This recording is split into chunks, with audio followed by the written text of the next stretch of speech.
The sun had barely risen over Accra when news spread across the city. It was a moment long awaited by countless families, individuals, and healthcare professionals. The Ministry of Health had announced the upcoming commissioning of an ultra-modern urology and nephrology center at the Korle Bu Teaching Hospital. For many, this represented more than just the opening of a new facility. It signaled hope, progress, and a step towards resolving a long-standing national challenge. With 101 beds, 70 dedicated to urology and 51 to nephrology, the new center was set to drastically alleviate the mounting strain on the country's dialysis services, offering a lifeline to thousands in need of specialized care. Korle Bu Teaching Hospital, already a beacon of healthcare in Ghana, was about to take its services to another level. For years, the hospital has been a lifeline for people from all corners of the country and even beyond, with patients traveling hundreds of miles for treatment. Yet, with only limited facilities for urology and nephrology, the hospital has often struggled to meet the increasing demand.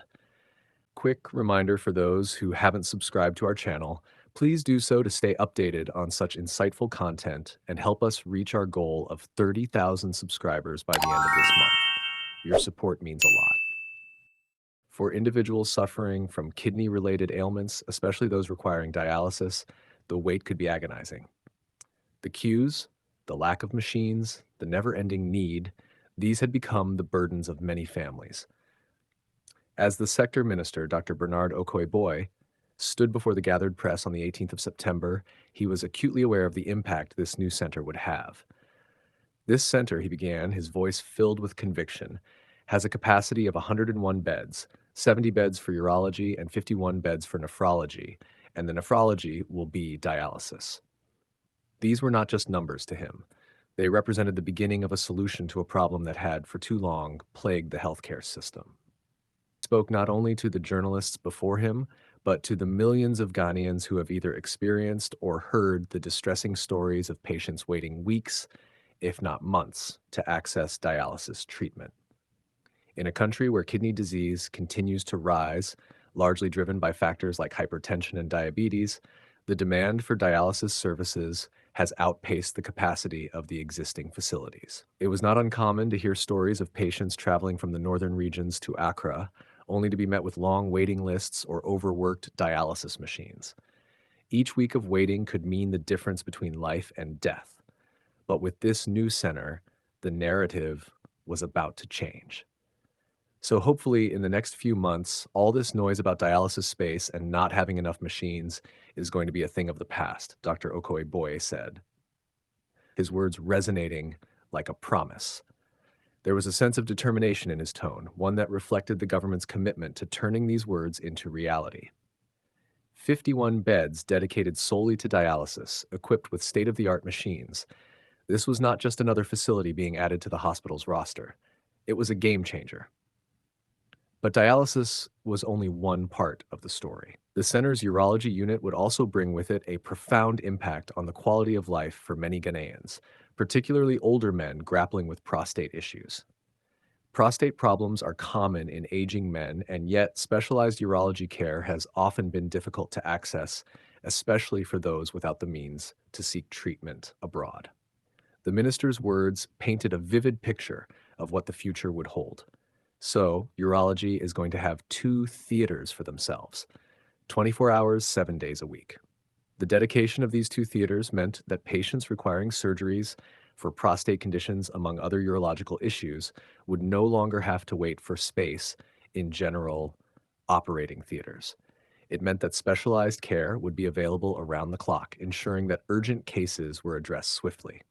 Dr. Okoe Boye spoke of the ordinary Ghanaian, the old man walking the streets of Tsiblu in Teshi, who, plagued by prostate issues, might now finally find relief. The image was powerful, a reminder that healthcare is not just about numbers and statistics, but about individuals and their lived experiences.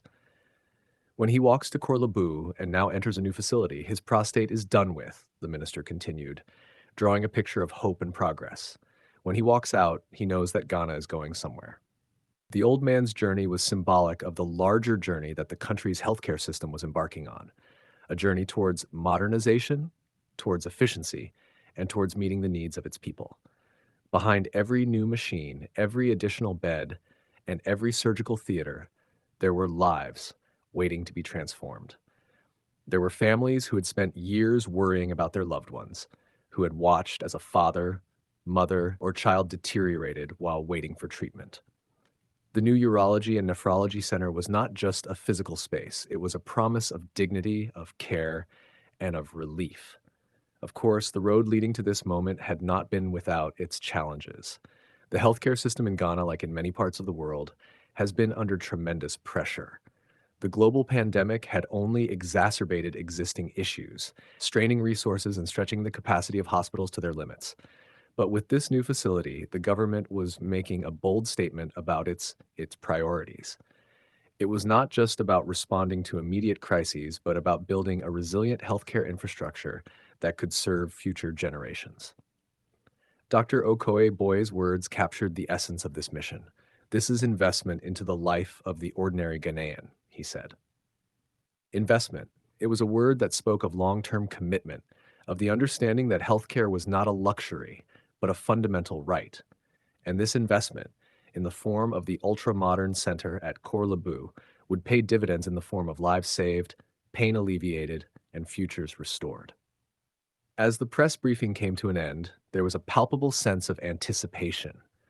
The commissioning of the center was just around the corner, and with it, the beginning of a new chapter in Ghana's healthcare narrative. The 101 beds, the dialysis machines, the specialized theaters, each of these was a piece of a larger puzzle, one that, when fully assembled, would reshape the way the country approached urology and nephrology care.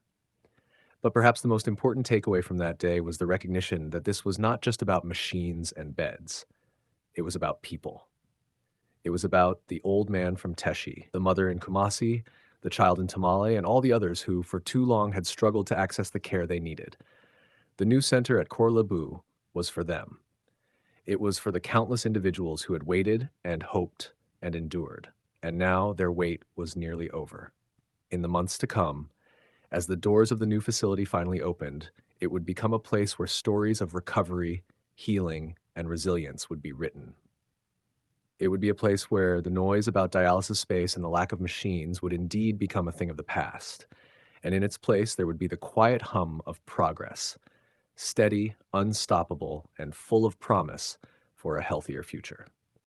If today is your first time watching this channel or you are returning to this channel for the exciting content, please subscribe to the channel for more educative and developmental projects across Ghana and Africa as a whole. Do you want to know about the state of a project in Africa? Then make sure to like and comment the name of the project you would like us to talk about and its current state.